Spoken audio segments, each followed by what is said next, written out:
vild med at arbejde med mindset. Bruger det meget i mit team.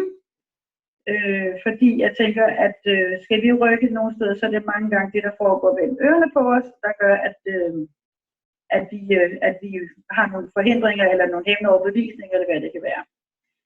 Jeg har lavet et oplæg på nogle slides, som jeg vil gå igennem, og jeg tænker, vi kører noget igennem først, og så tager vi lige nogle spørgsmål og svar, og så tænker vi kører resten igennem, og så er der spørgsmål og svar bagefter, hvis jeg vil til det, ikke? For jer, der ikke kender mig, så hedder jeg Lone. Jeg bor i Aarhus. Jeg er i BGN, ligesom alle jer andre. Jeg har været et andet netværksfirma før. Og jeg synes, det her firma det er super fantastisk fedt. Også fordi det er et meget enkelt produkt. Og en super attraktiv payband. Og så har jeg et drøm og et ønske om at komme til at eje mit liv. Min frihed, min fritid. Og min selvstyrende økonomi. Så det er en af grundene til, at jeg er i VGN. Men nu skal jeg lige se, om jeg kan finde ud af her og komme over til det, der er. Så kan I se slidesene? Godt.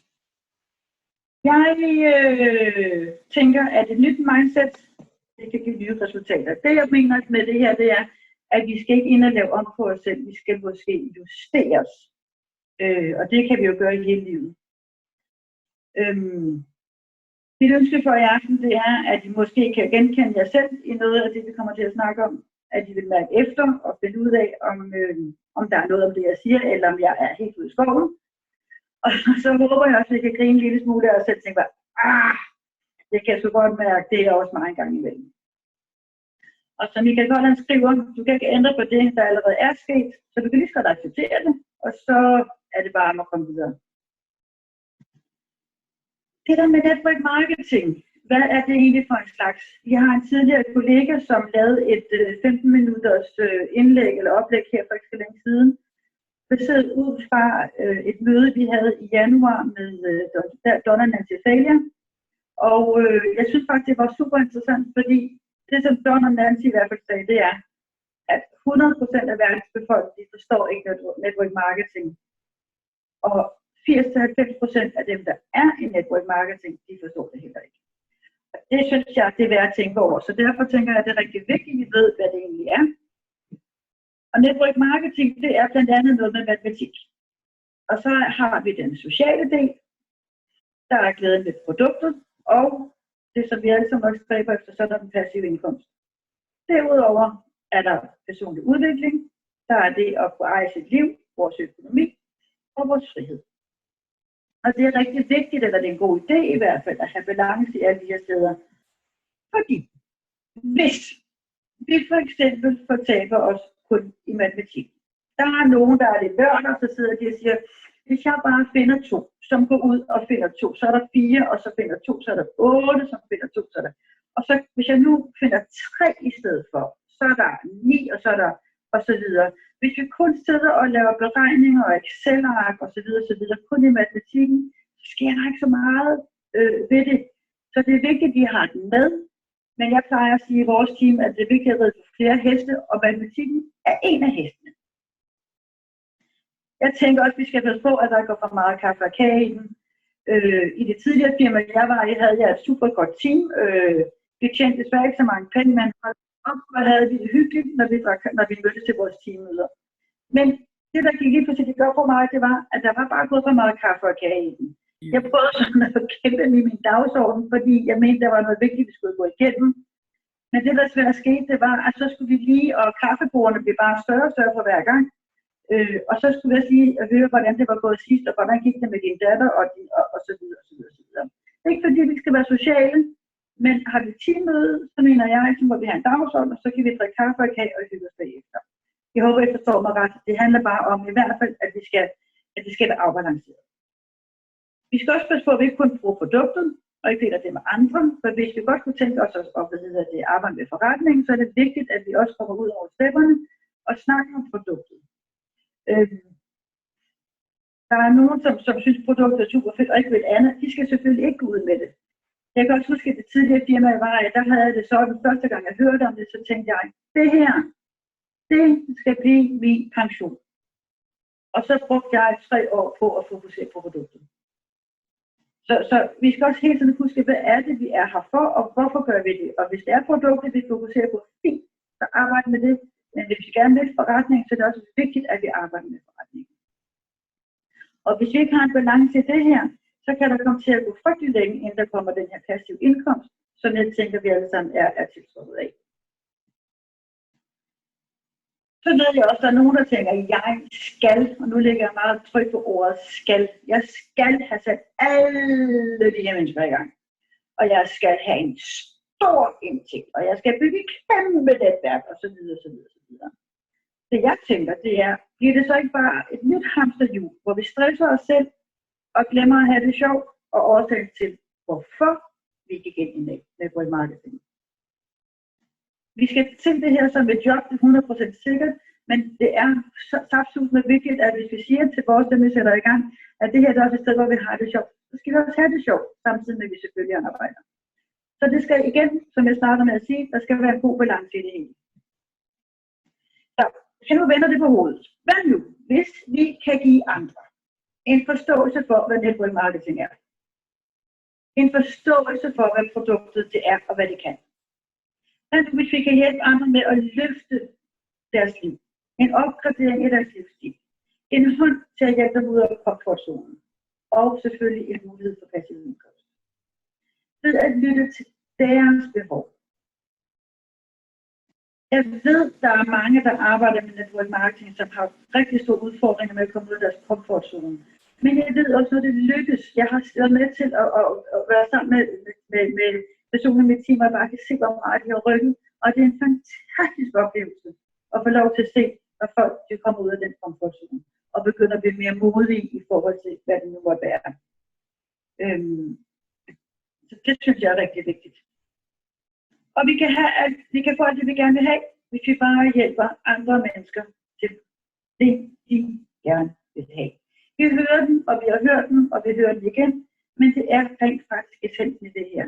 Så vi skal have vores mindset så meget i orden, så hvad kan jeg give? For hvis vi giver ubetinget, så får vi i rigt mål tilbage.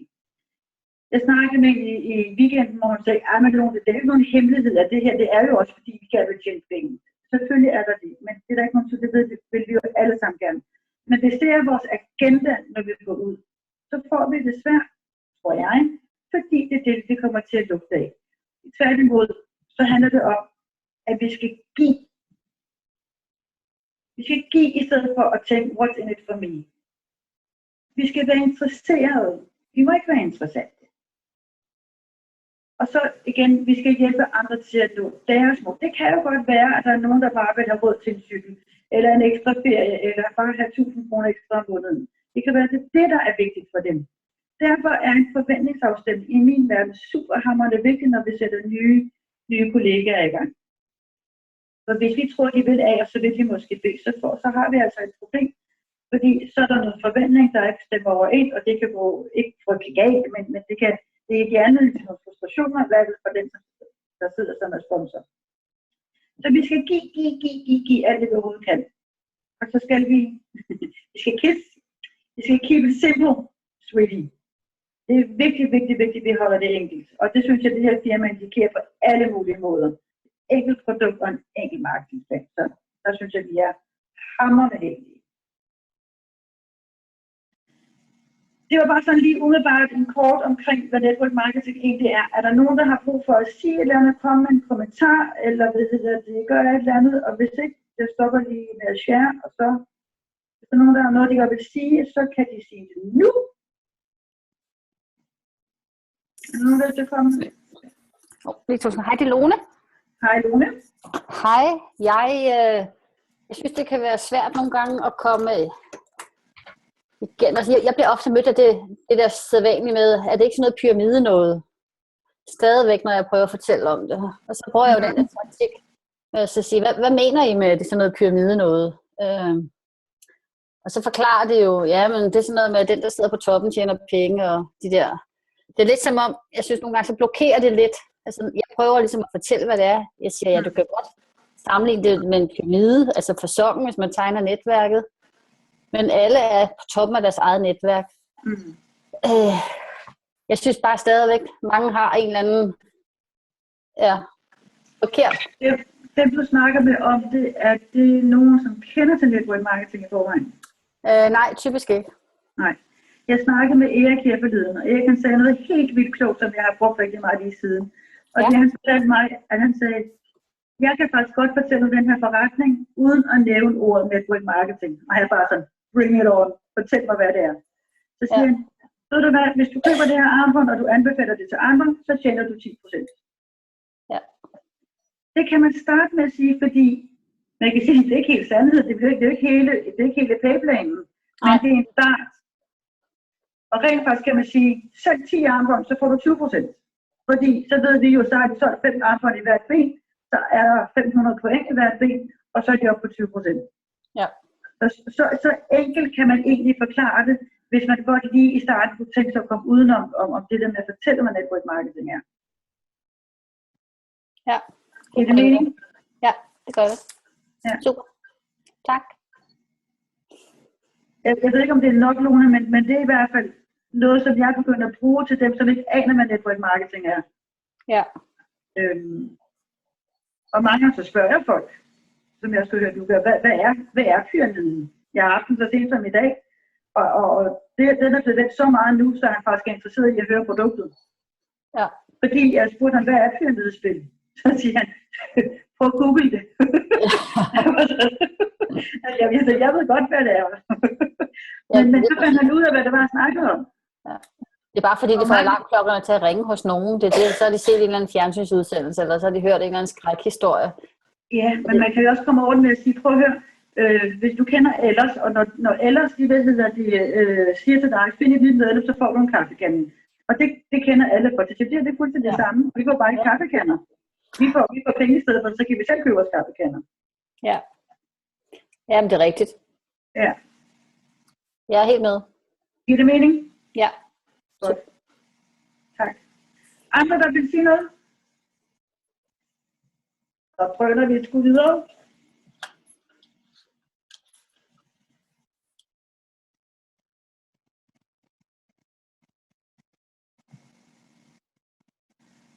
Nå. Det, som jeg tænker tit på, det er, hvorfor vi får ind i network marketing. Hvad er det egentlig, der var vores årsag? Det tror jeg er rigtig vigtigt også, at vi gør op med os selv. Og det tror jeg, fordi, at hvis vi, jeg kommer tilbage til vores hvorfor, men hvis vi ikke tænker over, hvorfor har jeg egentlig joinet det her firma? Er det på grund af produktet, eller er det på grund af business? Er det fordi, at min bedste veninde er gået ind, eller ham jeg er vild med, eller fordi, at nu er hele mit team fra det tidligere firma gået ind, så skal jeg også.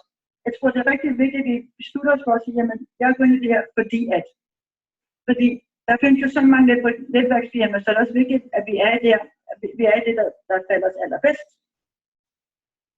Er det fordi, du vil have økonomisk frihed, eller fordi produktet er one of a kind, eller fordi du vil eje dit liv, som jeg sagde før, selv bestemme over din økonomi, arbejde, når du har lyst, eller er du der, fordi du bare ikke kan lade være?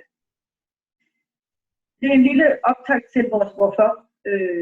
Jeg vil ikke komme så meget ind på vores hvorfor, men i hvert fald så ved jeg arbejder i hvert fald også med vores team, vi skal have vores hvorfor på plads, fordi har vi det, så er det det, der driver os, det er det, der får os ud af sengen, og det er det, der ikke kan få os i seng om aftenen, men ud af sengen om morgenen.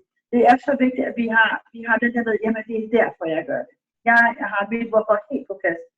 Og når jeg tænker på mit hvorfor, så kan jeg næsten få gåsehud og få helt ondt i maven af glæde over, at wow, det er derfor, jeg gør det. Kan jeg komme derhen, så tænker jeg, så er vi rigtig godt på vej. Network marketing, det er bare en bedre mulighed.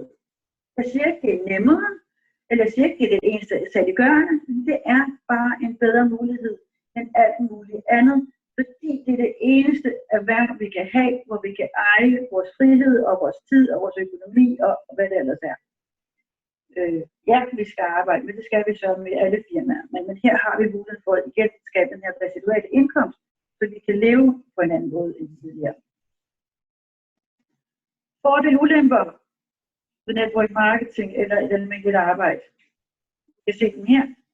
For mig er det jo så sigende, at det handler om. Vil jeg gerne have fleksible arbejdstider, eller vil jeg have faste arbejdstider? Vil jeg have en ubegrænset indkomst, eller vil jeg have en begrænset indkomst? Og det kan være enormt provokerende, hvis man kommer til at snakke med folk om det her.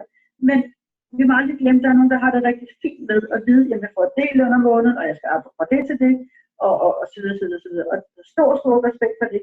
Og så er der ellers andre, som godt vil leve af det her, og kan tage ud og rejse, som hvad vi har lyst, og hvad vi ellers har lyst til. Så den der fordele og ulemper, den synes jeg er super god at have med sig, fordi det kan også være med til at drive værket. Hvordan tænker du? Hvordan er det egentlig, vi tænker, når vi tænker? Tænker vi som en ansat, eller tænker vi som en selvstændig, altså en iværksætter, en network builder, entreprenør, eller hvad vi kalder det. Da vi var i Vegas, der Erik Vore var noget af det, han brugte meget tid på at snakke om det her. Tænker du som en ansat, eller tænker du som en selvstændig? Og det har fået mig til at tænke på os, det der med, at vi har hele vores liv været vant til, at der var nogen, der ikke gjorde tingene for os, men sagde, hvad vi skulle gøre.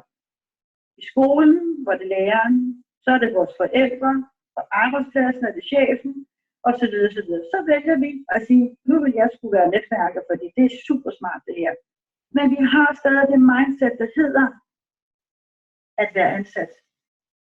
Det vil sige, for rigtig mange kan det være en kæmpe stor udfordring at skal begynde at arbejde som en netværker, fordi at nu skal vi til at forstå mig positivt og tænke selv finde ud af, hvad vi gerne vil. Selv få de her idéer.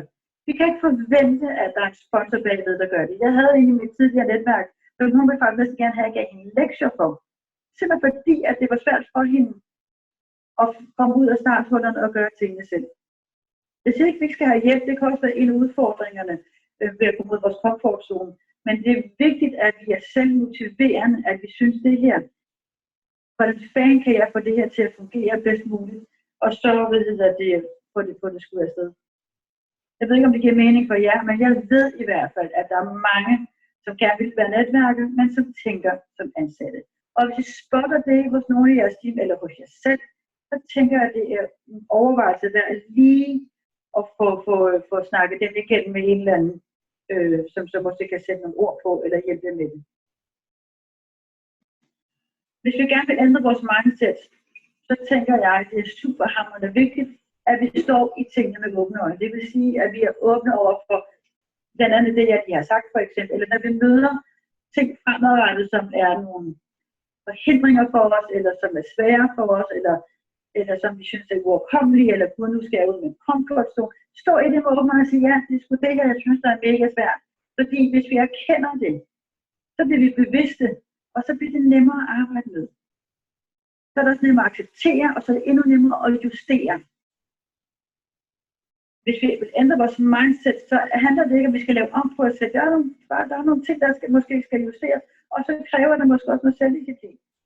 Jeg er meget glad for Jim Rohn. Han er en kæmpe stor, eller var filosof, hvor han siger, hvis du arbejder med det selvdisciplin, så start med lidt af gangen. Lad være med at sætte dig for, at du skal også arbejde så mange timer med network marketing, og skal også passe mit fuldtidsjob, og ungerne skal til deres sport, og jeg skal også træne, osv. Start nu med lidt af gangen, fordi bliver I så disciplineret ved én ting, så kommer resten helt af sig selv. Og vedholdenhed fører til målet. Det nemmeste det er at give op og sige, men det er nok bare heller ikke noget for mig. Jo, det er det. Vi skal bare være vedholdende nok. Og sådan er det at være selvstændig, uanset hvad. Vi skal være vedholdende. Jeg har lige åbnet klinik med mit massage. Jeg kan ikke bare åbne døren og tænke, nu kommer folk sgu nok. Og hvis de ikke gør noget, så lukker jeg, så er det fordi, så duer det. Jeg skal gøre noget selv for at få kunder i biksen. Og det skal vi også i network marketing og i det her firma. Så, hvordan tænker du så i forhold til, hvordan du siger tingene, hvordan du planlægger din dag for eksempel, og hvordan tænker du, når tingene ikke lykkes, og hvordan tænker du, når tingene lykkes? Fordi det her det er også med til at forme vores forretning og vores mindset og vores måde at agere på i forhold til andre og os selv og vores team og kollegaer, hvad det ellers er. Altså livet, det er jo ikke kun en network marketing, det handler om, det er jo generelt. Jeg har lært, at sproget skaber virkeligheden, og det betyder for mig, at jeg skal tænke over, hvad jeg siger og hvordan jeg siger tingene, fordi hvis jeg gerne vil have folk til at forstå et eller andet, så er det vigtigt, at jeg formulerer mig, så folk de kan forstå det. Så er det også vigtigt at fokusere på, hvad jeg gerne vil have, i stedet for, hvad jeg ikke vil have. Jeg ved ikke, om I kender det, men der er så mange, der fokuserer på, hvad de ikke vil have. Vi snakkede lige om det her med janteluk, inden vi gik i gang med det her webinar, hvor vi er så fokuseret på her i Danmark, at det er janteloven. Har jeg ikke lagt mærke til, hvis man sidder og snakker med en, der siger, hvordan skulle du tænke, en kæreste han skulle være? Jamen, han skal i hvert fald ikke være rødhåret, eller han skal ikke, og han skal ikke, og han skal ikke. Det er så super vigtigt, at vi prøver at forvente den her, og sige, jamen, hvis jeg skal have en kæreste, så vil jeg gerne have, at han bla. Men vi er bare så skruet sammen til, og hvor vi har sådan nogle mønstre, der bare går ind på og snakker om, hvad vi ikke vil have. Det er bare af en eller anden grund meget nemmere. Så hvis I kan begynde at tage jer selv i at snakke om, hvad jeg gerne vil have, altså hjernen gør det, den bliver bedt om.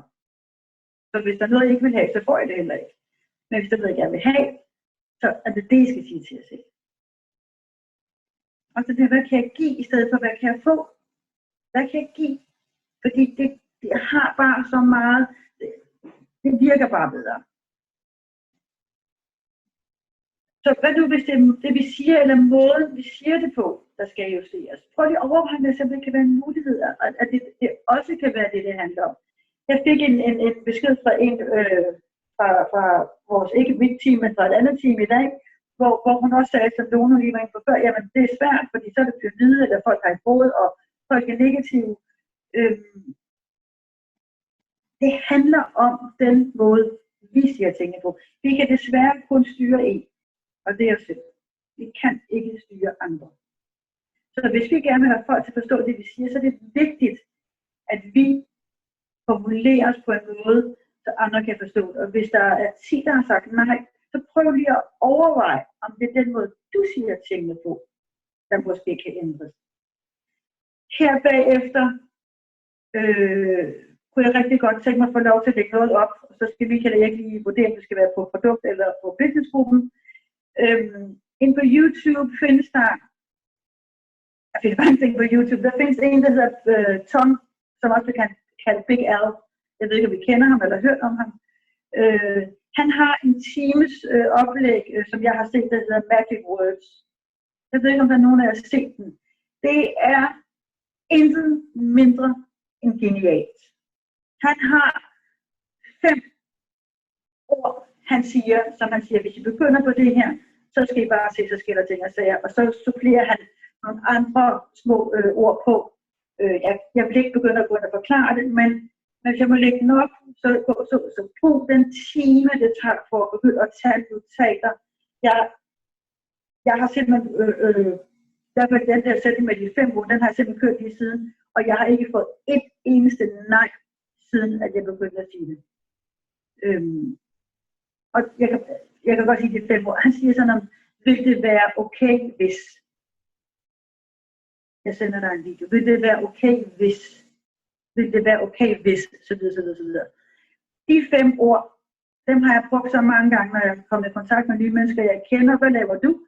Så har jeg sagt, vil det være okay, hvis jeg sender dig en video omkring det her produkt? For det er meget, meget nemmere. Og alle, de siger simpelthen ja. Så prøv lige, jeg snakker lige med Michael bagefter, jeg lægger den op, men se den, fordi I bliver så meget klogere på det.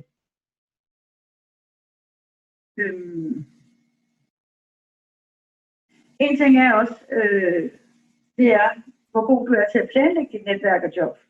Er du, som jeg sagde tidligere, er du selvmotiverende? Ved du, hvad du skal hver dag? Eller tager du bare tingene sådan lidt, som de kommer? Jeg siger sgu lige, hvad der sker. Er du sådan en, der holder møder? Eller er du sådan en, der venter på, så lidt, at andre de tager initiativ? Skal vi se. Jeg snakker lige med Michael om det nogen. Det bliver der produktgruppen. Så det der med, hvis vi godt vil have gang i den her forretning, jeg har lært én ting, og det er the numbers game. Hvis vi ikke taler med folk hver evig eneste dag, det er okay, hvis vi ikke gør det, men så går det også bare det længere tid. Hvis vi skal gå ud fra statistikken om 1 til 10, ud af 10 er der måske en, der er interesseret, så kan I jo selv begynde at tænke, okay, hvor mange snakker jeg egentlig lige med hver dag? Så kan det godt være, at der er 2, der siger ja, så kan det også være, at de næste 20 siger nej. Så jeg lavede en kalkulering, jeg har set videoer til 10, og der var en, der var interesseret. Og den var klar, og ham har jeg en business-aftale med på mandag. Men det er bare så vigtigt, at vi husker, hvis vi gerne vil have gang i den forretning, så er det vigtigt, at vi går ud og gør noget hver eneste dag. Hvad var det? En af de store kanoner i USA, han havde snakket med 150, og hvad var det? Jeg tror, det var 9, der var signet op. Det giver sådan et meget godt billede af, hvor mange vi skal snakke med. Så hvis du snakker med 2 om dagen, så tænker jeg, så prøv lige at se, om det kunne være en idé at begynde at måske at upgrade det lidt, for at du måske får lidt mere gang i din forretning. Håber det giver mening, og håber ikke støder nogen, for det er det, jeg er ude på. Vi ved det alle sammen, vi har hørt til bevidsthed, et mål uden en plan, og i min verden også en dato, det er kun en drøm. Og prøv at høre her. Når tingene ikke lykkes, så lad være med at undskylde jer selv. Undskyldninger har vi masser af. Jeg har for travlt. Jeg fik ikke gjort det, jeg besluttede mig for. Jeg har ikke lige fået planlagt noget i dag. Jeg har for alt for mange nejer, og det gik ikke lige så hurtigt, osv. Det her, det er undskyldninger. Det er jo en af de ting, jeg mener med at stå i det med åbne øjne. Når vi ved godt, hvis tingene ikke lykkes for os, prøv lidt med efter, I ved godt, hvorfor det ikke lykkes. Jeg tør ved på, at 8 ud af 10 gange, så er det fordi, vi ikke har gjort det, vi godt ved, vi skal gøre.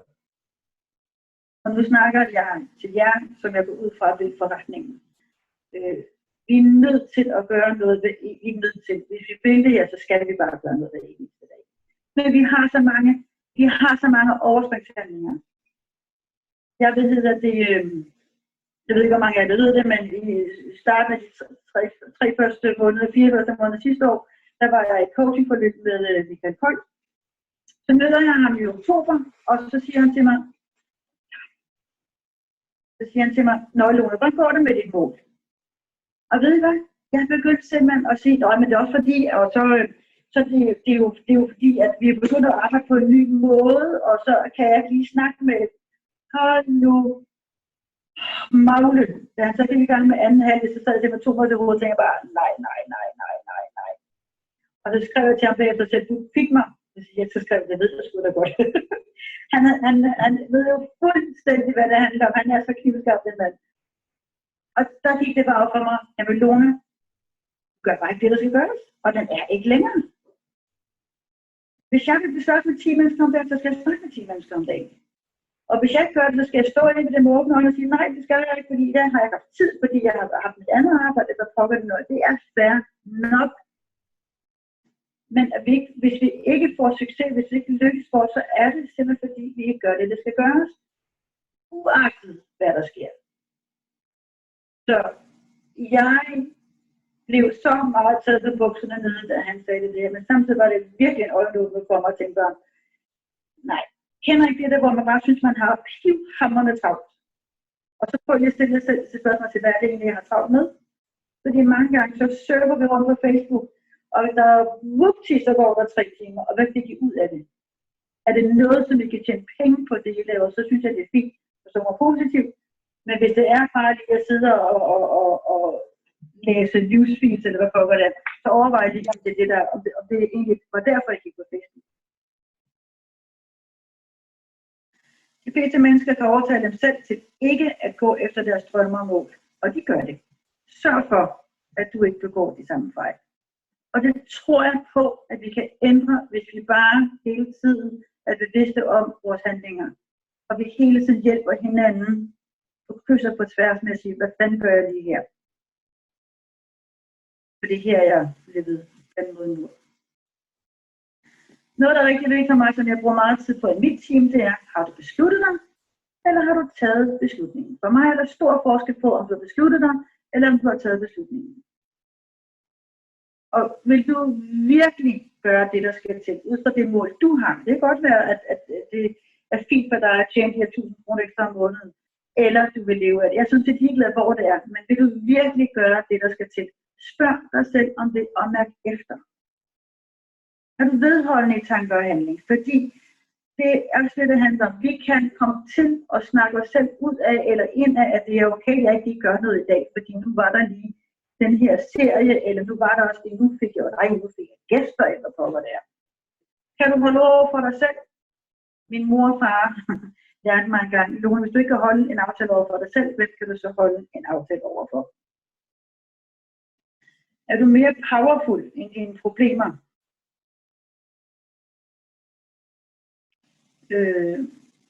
Hvordan jeg vurderer forskel, Michael? Er det på med beslutningen? Ja. Jamen, mange gange så siger folk, jamen jeg har besluttet mig for, at det vil jeg gerne. Og så hvis du snakker lidt med dem, så synes jeg godt, mange af jer oplever, at det der med at have taget beslutningen, at man virkelig vil gøre det, der skal til. Det er to vidt forskellige ting, for jeg kan godt beslutte mig for, at jeg gerne vil gøre det her i morgen, men at tage beslutningen og virkelig sådan målrette sig og sætte datoer på og gøre det, det hænger ikke altid overens med det, med det der med at beslutte sig. Giver det mening? Gør det godt, tak. Ellers tager vi det lige bagefter igen. Den der med, at du er mere powerful end dine problemer. Hvad er det, der styrer? Er det problemerne, der styrer, eller er det dig, der styrer? Igen, hvis vi holder os fast i, at hjernen gør det, du bliver bedt om. Jeg kan også godt, i forhold til det med beslutte og beslutning, jeg kan også godt beslutte mig for at tage til træning. Men beslutningen bliver ændret i sidste øjeblik, fordi så er der sgu noget andet, jeg hellere vil. Så er jeg ikke dedikeret til det mål, jeg nu engang har sat mig. En, der er så lidt sjov, synes jeg, det er den der, hvad vil du gøre, hvis du ikke kunne fejle? Jeg synes, jeg er værd at tænke over. Hvis jeg nu ikke gør noget forkert, hvad vil jeg så gøre? Hvis jeg turer og kaste mig ud i, som Michael og Erik har gjort i USA, bare snakke med alle mulige mennesker, og så bare se, hvad der sker. Eller vil jeg ture og adde 10 nye venner på Facebook om dagen, uagtet om de vil have mig, han har sagt, om de vil acceptere det eller ej. Eller hvis jeg skriver til dem, vil jeg så også sige, vil det være okay hvis, og hvis de så siger nej alligevel, vil de så tage det som et nederlag. Og selvom vi ikke vil gøre det, vil jeg så gøre det alligevel. Fordi nogle gange, selvom vi laver det mere med face the fear, face it, fordi når I har forventet det værste, så er det lige, om I kan overleve det. Og hvis I kan det, så gør det alligevel. I vil rykke big time, hvis I gør det. Vi har også en masse regler.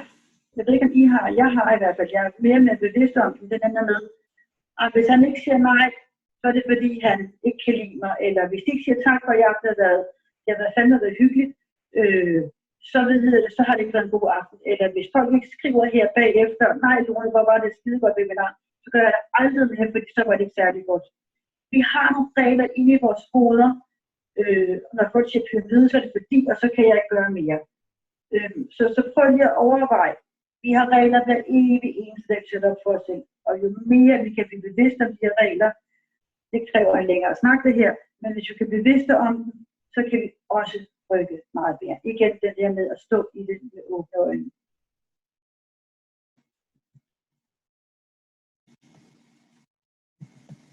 Ja. Ja. Er du committed til din forretning? Har du besluttet, eller har du taget beslutningen? Ja, nej, eller måske. I skal selv sætte jeres kryds, hvor I synes, I skal nu, hvor det hører til.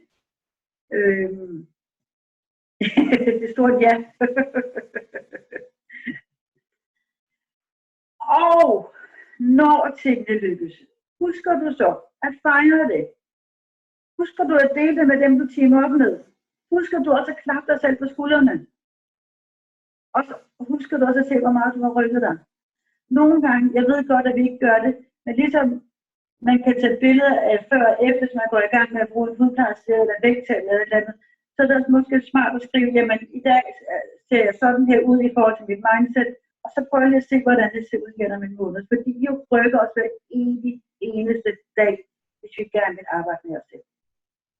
Og det er så fedt. Og det er så vigtigt, at vi husker at fejre det med os selv, men dele med os med det, vi har omkring os. Vi må godt danse og synge højt, når vi gør det, også selvom vi ikke kan synge. Der var den. Husk, hvor langt du er kommet. Ikke hvor langt du har at gå endnu. Det kan godt være, at du ikke er, hvor du gerne vil være, men du er heller ikke der, hvor du har været. Jeg synes, jeg er mega klog, fordi det er det, der sker i network marketing, det er, at vi rykker os big time, for der er så meget personlig udvikling i det her. Husk, den bruger vi også meget i vores team, ikke også med Randa? Plan, do, review. Lav en plan, udgør det og evaluere. Og husk også, forget and move forward. Det er så vigtigt. Lad være med at stå ned og slå jer selv oven i hovedet videre. Få snakket med en om det. Snak med din sponsor, der på, hvor det er, hvad det nu engang kan være. Men videre. Vi kan ikke stå mere, fordi det er der bare ikke noget energi i. Ha' et hvorfor. Have a why that makes you cry. For os, der kører Jim Lupkin, en super klog fyr, der har skrevet nogle bøger omkring Facebook og network marketing. Han siger, at vi skal lave den onion method, hvor man hele tiden skræller et løg, ligesom at skrælle et løg. Den her med, hvis du gerne vil det her, hvorfor vil du det? Hvad vil det give dig at få det der? Og når du har det, hvad vil det så give dig? Så man kommer helt ind, som jeg startede med at sige, så I kan mærke det ned i maven, og næsten kan begynde at græde over det sørme. Derfor. Det er derfor, jeg gør det her. Lav en plan. Vær passioneret. Igen, det er det, der skal få jer ud af fjerne om morgenen, og det er det, der ikke kan drive jer i seng om aftenen. Jeg, for at snakke om mig selv, jeg kan ikke komme i seng om aftenen, for jeg sidder simpelthen op til kl. 12, 1:30, og arbejder og skriver med folk, og er der venner, og jeg ved ikke, det er helt vildt spændende. Og jeg synes, det er så sjovt at se, når det så lykkes. En anden ting, som jeg også synes er interessant, det er at arbejde med dig selv, som du gør med din forretning. Det kan jo gå begge veje. Man kan også sige det på en anden måde. Tager du dig selv alvorligt, eller tager du din forretning alvorligt? Jeg synes faktisk, det er en klog, det er desværre ikke mig, der har fundet på den, men jeg synes, det er en klog sætning, fordi jeg synes, det er vigtigt at finde ud af, gør du det? Så er der sådan, at jo mere du giver, jo mere får du. Og det har vi snakket om tidligere. Og så være autentisk, være dig selv.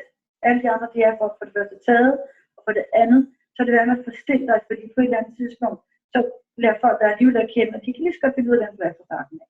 Det synes jeg også er meget sjovt. Ja, if your why doesn't make you cry, it's not your why. Jeg synes, det er bare så meget fint. Nå, det var slut. Det hedder det, jeg kan snakke i timer om det der med mindset, men jeg tænker, at 3 kvarter, det tror jeg er rigeligt, fordi så er det måske bare, at jeg hører det. Så nu vil jeg stoppe slidesene. Og så tænker jeg, at hvis I har lyst til, at vi skal snakke, eller I har nogle spørgsmål, eller nogle kommentarer, eller noget, så er det nu.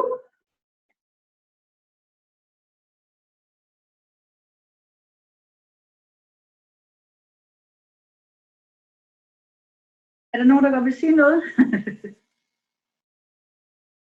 Jeg vil egentlig bare sige, at du var god. Det var dejligt at høre på. Kloge ord. Tak. Ja. Og det er sindssygt vigtigt, fordi hvis man ser i bund og grund, så er det her jo rigtig, rigtig enkelt. Ja. Vi glemmer bare at huske det. Ja, lige præcis. Så det er rigtig, rigtig godt, at vi gør det her, og vi får lige vendt den en gang til, fordi altså, selvom vi synes, vi gør mange ting på den rigtige måde, så ved vi jo godt, det gør vi jo ikke. Selvom man er garvet eller sådan noget, så falder man jo tilbage i en eller anden rolle lige pludselig, fordi man måske bare i et par dage, eller en uge, eller 14 dage, eller en måned, har gjort det på en måde. Og så er det noget med review, som Michael også lige sagde til mig, det husker vi ikke, fordi tingene går så stærkt. Men hvis vi nu huskede det, så kunne vi faktisk måske nå endnu længere ud på den kortere tid. Altså nå endnu større resultater. Ikke?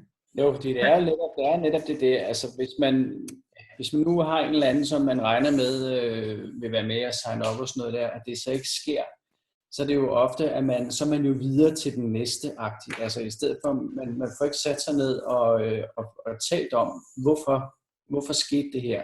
Ja. Jeg tror, altså det kan man blive meget klogere på, hvis man tør at sætte sig ned og tage den snak, ikke? Nu Det var det, der med at få evalueret også, ikke? Hvad for noget? Ja, det der med at få evalueret på det, man har sagt eller gjort. Ja, præcis. Om det så er med en sponsor, eller hvem man nu bonder med, ikke? Altså, vi har det jo nemt herhjemme, ikke? Ja. Men det er jo virkelig vigtigt, at man har en, som man kan tale med sådan nogle ting om. Fordi så kører man heller ikke surt i det. Fordi det at få et nej kan jo være en enorm skuffelse, hvis man virkelig har regnet med, at ham her eller hende her vil jeg virkelig gerne arbejde sammen med. Det vil jeg virkelig glæde mig over, ikke? Altså det er jo en enorm skuffelse. Altså det er det for os alle. Jo, og det kan hurtigt blive til en skuffelse, og så er det så kan jeg nok heller ikke finde ud af det. Agtigt. Ja, det er præcis det. Ja. I stedet for, at man holder fanen højt og hovedet højt og kommer videre, ikke? Det er også derfor, det er så super vigtigt og super fedt at have en sparringspartner. Uanset om det er en i samme det er i et andet team, så er det jo super, super vigtigt. Som du selv sagde, Lone, det der med, at Michael Kold lige pludselig anfægtede dig. Det var ikke sket. Det var ikke sket, hvis du tæt havde en samarbejdspartner, hvor I ligesom havde snakket om, prøv at høre en gang, prøv lige at lad os være ops på hinanden. Fordi så holder man snuden i sporet. Ja. Og det gør vi jo ikke, hvis ikke vi bliver pushet derhen, fordi sådan er vi mennesker. Vi ryger sgu ud igen. Det kan ikke undgås. Nej, og det er fair nok, bare vi står i det med åbne øjne, og så siger, du gjorde det sgu lige igen. Ja. Så derfor, vi opfordrer faktisk mange af vores til, simpelthen efterhånden som de kommer i gang, så find en, de kan samarbejde med. Altså ud og måske, det kan godt være, det ikke er den første, de signer op. Det kan også godt være, det slet ikke er det. Det kan være, det er en, de møder på eventet næste gang, vi holder noget. Men bond op med en eller anden, som man kan spare med. Ja.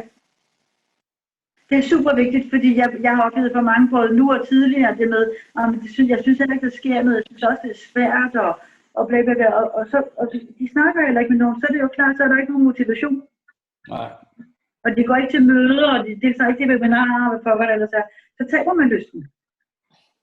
Jeg taber gejsten, ikke? Det er det. Ja. Ja. Det er fuldstændig rigtigt. Mm. Ja.